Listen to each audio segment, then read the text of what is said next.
You're standing in the desert. No river, no lake, no cloud, just red dirt, spinifex grass, and heat that shimmers off the ground. You haven't had water in a day, maybe more. There's no tap to check, no app, no sign pointing anywhere. Just dirt that looks exactly like the dirt behind you and the dirt before that. Your mouth is dry. Your thinking is starting to slow down. This is the part where most people, dropped here with no warning, would already be in serious trouble. And somehow, people lived here. Not for a season. Not as an experiment. For over 40,000 years, straight through, in one of the driest inhabited places on the entire planet. So how? In the 1960s, an anthropologist named Richard Gould moved in directly with Western Desert Aboriginal groups to find out, travelling, camping, and foraging alongside them, rather than just observing from a distance.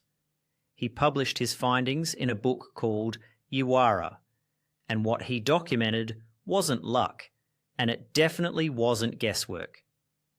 It was a precise, memorised, generations-deep map of water that left almost no trace for an outsider to see, the kind of knowledge you could walk straight past without ever knowing it was there. The first trick: soakages. A dry riverbed isn't always dry underneath. Dig down through the right patch of sand, in the right spot, and water seeps up from below, slowly, drop by drop. Knowing which spot, in hundreds of kilometres of identical-looking sand, was the entire skill. Dig in the wrong place and you waste your last reserves of strength for nothing. Dig in the right one, taught to you by someone who learned it the same way, and you live. The second trick is stranger, and it should genuinely surprise you. There's a frog, the water-holding frog, that survives the dry months by burrowing deep underground and filling its own body with water like a living canteen.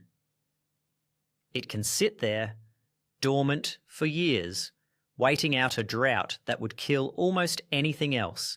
Gould documented Western Desert people who knew exactly where to dig for these frogs, pulling them up, squeezing them gently for a mouthful of stored water, and letting the frog go to refill itself for the next person who needed it. Not killed, not used up. Released, on purpose, as a kind of a living water tank for whoever came through next. An entire emergency water system, built into the local wildlife and passed down by word of mouth alone. The third trick was memory itself. Permanent waterholes did exist, scattered impossibly far apart, sometimes a hard day's walk or more between them, hidden in rock crevices or shaded gorges that gave no hint from a distance that anything was there at all. Survival meant knowing every single one by heart, in order, in every direction, before you ever needed it, the way you might know the turns on a route you've driven 1,000 times. This knowledge wasn't casual. It was law.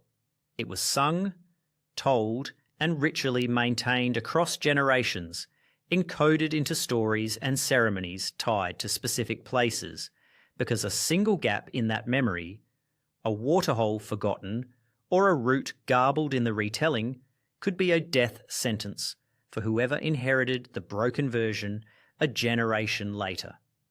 Picture carrying that responsibility. Not a map you could lose, not a file you could back up. A living map held entirely in your head and your elders' heads, sung into ceremony and story so it couldn't easily be forgotten, that the next generation depended on completely. Here's the twist.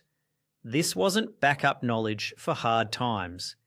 It was the primary system, refined over tens of thousands of years, precise enough to support permanent life in country that would kill an unprepared outsider in days.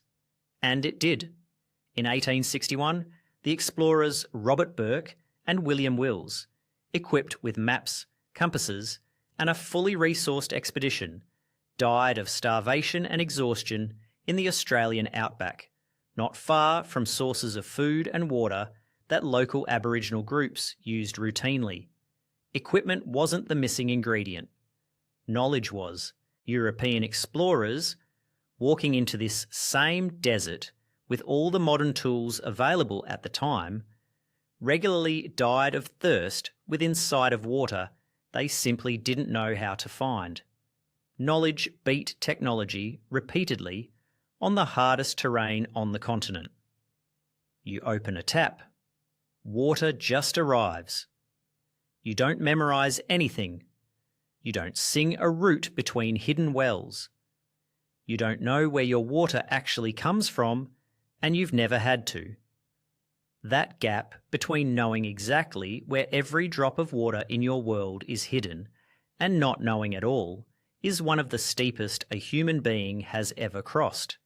It happened in roughly one lifetime, in places where it happened at all, a single generation trading tens of thousands of years of memorised survival for a pipe buried under the street. The desert outside your door, if you live somewhere dry, hasn't changed. The red dirt is still red dirt. The spinifex still grows the same way it did 40,000 years ago. The frogs are still out there, still burrowing down to wait out the dry season exactly as they always have. What's gone is the memory that used to make that ground survivable, carried for thousands of generations, sung and retold so it would never be lost, then quietly set down the moment someone built a pipe instead. You're still standing in the desert. You just can't see it anymore, and you'd have no idea where to dig if the tap ever stopped.